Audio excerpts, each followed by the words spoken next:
के समय पे भी एक ऐसे बाबा हैं जिन्हें भक्त कृष्ण का अवतार बताते हैं। इनकी दोनों किडनियां खराब हो चुकी हैं, फिर भी वे जिंदा हैं। वे मानते हैं कि उनके अंदर कुछ ऐसा है जो उनसे यह सब करवाता है। फेमस क्रिकेटर विराट कोहली और बॉलीवुड एक्ट्रेस अनुष्का शर्मा ने इनका आशीर्वाद लिया है। सादे कपड़े और माथे पर चंदन लगाए महाराज जी की सादगी देखकर लोग उनके दीवाने हो गए। आज वे इतने फेमस हो गए हैं कि लोग वृंदावन सिर्फ उनसे मिलने जाते हैं। तो क्या यह बाबा सच में भगवान के अवतार हैं? क्या है इनकी जीवन यात्रा और कैसे आप इनके दर्शन पा सकते हैं? तो चलिए आज की इस वीडियो में जानते हैं कलयुग के भगवान प्रेमानंद जी महाराज की असली सच्चाई। प्रेमानंद जी महाराज को पहले ज्यादातर लोग नहीं जानते थे, लेकिन फिर जनवरी 2023 में विराट और अनुष्का प्रेमानंद जी महाराज के दर्शन के लिए पहुंचे। ये वीडियो सोशल मीडिया पर आग की तरह फैल गया, जिसके बाद प्रेमानंद जी महाराज चारों ओर छा गए। लोग सोचने पर मजबूर हो गए कि आखिर ऐसा क्या है इन बाबा में जो इतने बड़े क्रिकेटर बाकी फेमस बाबाओं को छोड़कर सिर्फ इनसे मिलने गए। इस प्रश्न ने लोगों को प्रेमानंद जी महाराज को जानने और समझने पर मजबूर कर दिया। वैसे आपको बता दूं कि जब विराट और अनुष्का बाबा से मिलने गए तब बाबा उन्हें जानते भी नहीं थे। तो क्या प्रेमानंद जी महाराज सच में इतने साधारण हैं? प्रेमानंद जी महाराज का जन्म 1969 में कानपुर के एक छोटे से गांव आखिरी में एक ब्राह्मण परिवार में हुआ था। उनका बचपन का नाम अनिरुद्ध कुमार पांडेय था। उनके घर का माहौल काफी धार्मिक था। उनके दादाजी पहले ही संन्यास ले चुके थे और बाद में उनके पिता श्री शंभू पांडेय ने भी संन्यास ले लिया। उनकी माता श्रीमती रमा देवी भी भगवान की भक्ति में लीन रहती थी और उनके बड़े भाई घर में गीता का पाठ किया करते थे। इन्हीं सब कारणों से प्रेमानंद महाराज का भी रुझान भक्ति की ओर मुड़ गया। जब वे महज 5वीं कक्षा में थे तब उन्होंने हनुमान चालीसा का पाठ शुरू कर दिया और गीता प्रेस प्रकाशन की श्री सुख सागर गीता पढ़ना भी शुरू कर दिया। जैसे जैसे उनकी उम्र बढ़ती गई, उनके मन में अपने जीवन को लेकर कई सवाल उठने लगे। एक दिन वे सोचने लगे, एक ऐसा भी दिन आएगा जब मेरी माता और पिता नहीं रहेंगे। फिर ऐसे में मुझे प्यार कौन करेगा? क्या कोई ऐसी चीज है जो हमेशा मुझे प्यार करे, हमेशा मेरे साथ रहे? उन्होंने अपनी पढ़ाई पर सवाल उठाना शुरू कर दिया। उन्हें लगने लगा कि क्या यह पढ़ाई मेरे आध्यात्मिक जीवन में काम आएगी? इन्हीं सभी प्रश्नों के चलते उन्होंने मात्र 13 वर्ष की उम्र में, जब वे 9वीं कक्षा में थे, तभी अपना घर छोड़ दिया। घर छोड़कर वे काशी आ गए और वहां आकर जब उन्होंने नैष्ठिक ब्रह्मचर्य को अपना लिया तो उनका नाम आनंद स्वरूप ब्रह्मचारी रखा गया। बाद में उन्होंने संन्यास भी ले लिया, जिसके बाद उनका नाम स्वामी आनंद दास रखा गया। काशी में महाराज जी गंगा जी के घाट के किनारे रहा करते थे और दिन में 3 बार गंगा में स्नान किया करते थे। इसके बाद वे वहीं एक विशाल पीपल के वृक्ष के नीचे बैठकर गंगा जी और महादेव का ध्यान किया करते थे। जब भूख लगती तो पास में ही भिखारियों की पंक्ति में बैठकर भिक्षा ग्रहण करते। वे दिन में लगभग 10 से 15 मिनट तक ही भिक्षा लेने बैठते। अगर इतने में कोई भिक्षा दे देता तो ठीक, नहीं तो महाराज सिर्फ गंगा जल पीकर ही गुजारा कर लेते। कई बार तो वे सप्ताहों तक सिर्फ गंगा जल पीकर ही जीवित रहते थे। उनके सिर पर छत नहीं थी, क्योंकि उन्होंने किसी भी स्थान पर रहने का त्याग कर खुले आसमान के नीचे रहने का निश्चय किया था। कड़ाके की ठंड में भी महाराज जी अपनी इस कठोर दिनचर्या को पूरी निष्ठा से निभाते थे। महाराज जी कहते हैं, भगवान की कृपा से मुझे आज तक सर्दी बुखार छू भी नहीं पाया।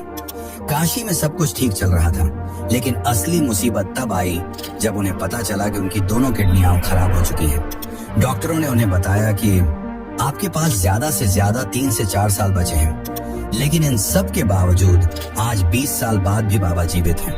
तो आखिर यह चमत्कार हुआ कैसे?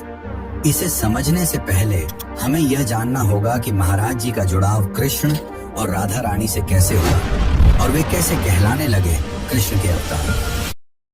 प्रेमानंद जी ने अपना लगभग आधा जीवन काशी में ही बिताया, लेकिन फिर एक दिन उनके मन में वृंदावन जाने का विचार आया, पर उन्होंने इस पर ज्यादा ध्यान नहीं दिया। फिर एक दिन जब वे ध्यान कर रहे थे तब एक साधु उनके पास आए और बोले, भाई जी, श्री राम शर्मा आचार्य ने काशी के कॉलेज में कुछ धार्मिक कार्यक्रमों का आयोजन किया है, जिसमें दिन में चैतन्य लीला और रात में रासलीला होगी। इतना कहकर वह साधु उन्हें साथ चलने के लिए जिद करने लगे। शुरुआत में महाराज जी ने मना कर दिया क्योंकि उन्हें अकेले रहना पसंद था, लेकिन आखिर में इसे भगवान की इच्छा समझकर वे जाने के लिए तैयार हो गए। दिन का समय था, चैतन्य लीला चल रही थी। महाराज जी ने पूरी चैतन्य लीला देखी और उन्हें यह देखकर इतना आनंद आया कि वे शाम को रासलीला शुरू होने से पहले ही वहां पहुंच गए। महाराज जी लीला में इतने मग्न हो गए कि उन्हें पता ही नहीं चला कि कब 1 महीना बीत गया। लेकिन फिर वृंदावन से आए कलाकारों के वापस जाने का समय आ गया। अब महाराज जी परेशान हो गए। उन्हें लगा कि अब वे कृष्ण और राधा जी की लीला देखे बिना नहीं जी पाएंगे। फिर उन्होंने सोचा, ऐसी रास लीलाएं तो वृंदावन में रोज होती होंगी। इसलिए उन्होंने रंगमंच के संचालक से बात करने का निर्णय लिया। उन्होंने संचालक से प्रार्थना की, मुझे आपकी सेवा करने दें ताकि मैं यहाँ रहकर लीला का आनंद ले सकूं।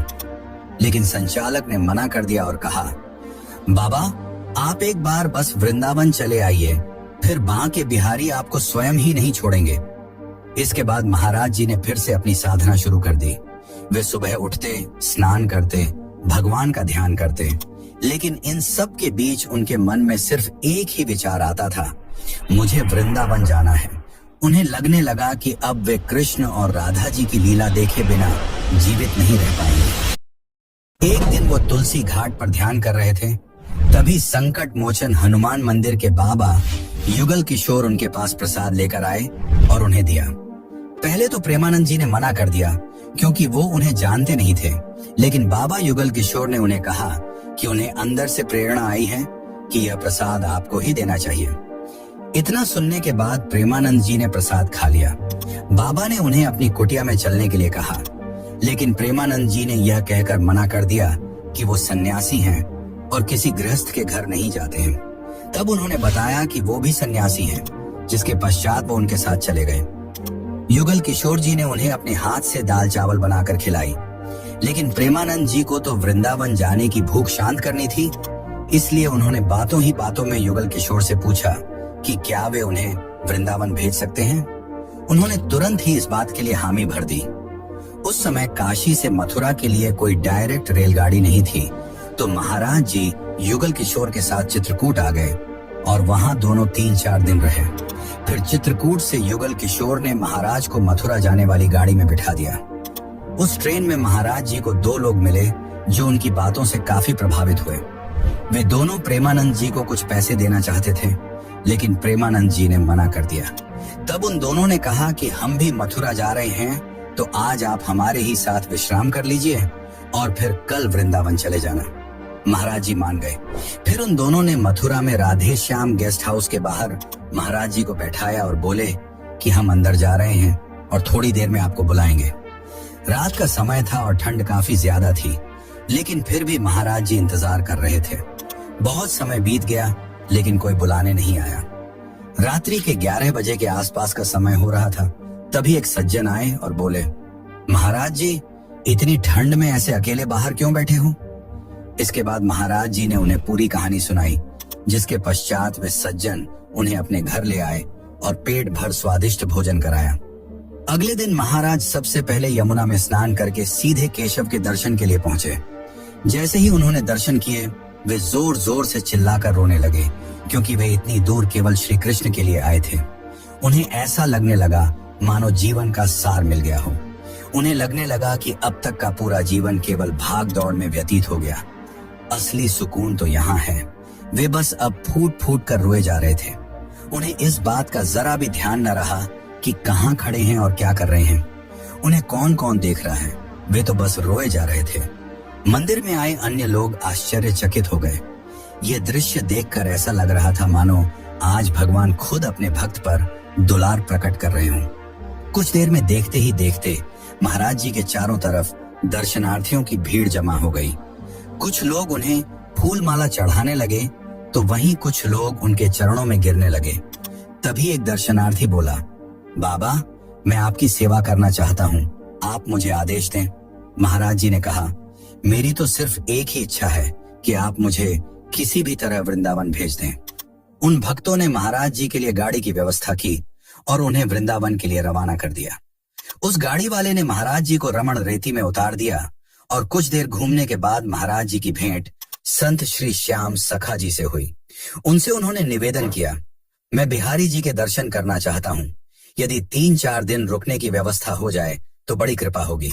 इस प्रकार महाराज जी ने वृंदावन वास और ब्रज मंडल का खूब आनंद लिया। महाराज जी के जीवन में बहुत उतार चढ़ाव थे, लेकिन अब उनके जीवन में एक ऐसा मोड़ आ गया था जो उन्हें राधा रानी के बहुत करीब ले जा चुका था। प्रेमानंद जी महाराज बताते हैं कि जब वे 35 वर्ष के थे तो उनके पेट में काफी दर्द शुरू हो गया था, जिसके कारण उन्होंने रामकृष्ण मिशन में अपनी जांच कराई। तब डॉक्टरों ने उन्हें बताया कि उनकी दोनों किडनियां आधे से ज्यादा खराब हो चुकी हैं। उन्हें पॉलीसिस्टिक किडनी डिजीज नामक रोग था। दरअसल इस बीमारी में किडनी पर गांठें हजारों की संख्या में बन जाती हैं और कभी कभी तो किडनी फटने का भी डर रहता है। ये बीमारी ज्यादातर जीन्स में होती है जो माता पिता से बच्चों में आती है, पर इसे चमत्कार ही कहा जा सकता है कि आज भी महाराज जी जिंदा हैं, लेकिन उन्हें आज भी रोज डायलिसिस करवाना पड़ता है।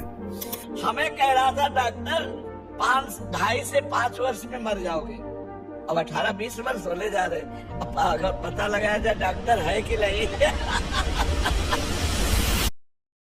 अब करते हैं उनके दर्शन की बात। प्रेमानंद महाराज जी के दर्शन के लिए आपको सबसे पहले वृंदावन आना होगा। अगर आप ट्रेन से आ रहे हैं तो मथुरा रेलवे स्टेशन पर उतर सकते हैं, वहां से आपको वृंदावन जाना पड़ेगा। वृंदावन में रात के 2 बजे से 4 बजे के आसपास परिक्रमा मार्ग पर वे दूसरे साधकों के साथ परिक्रमा करते हुए मिल जाएंगे। यहाँ हजारों लोग सुबह उनके दर्शन करते हैं।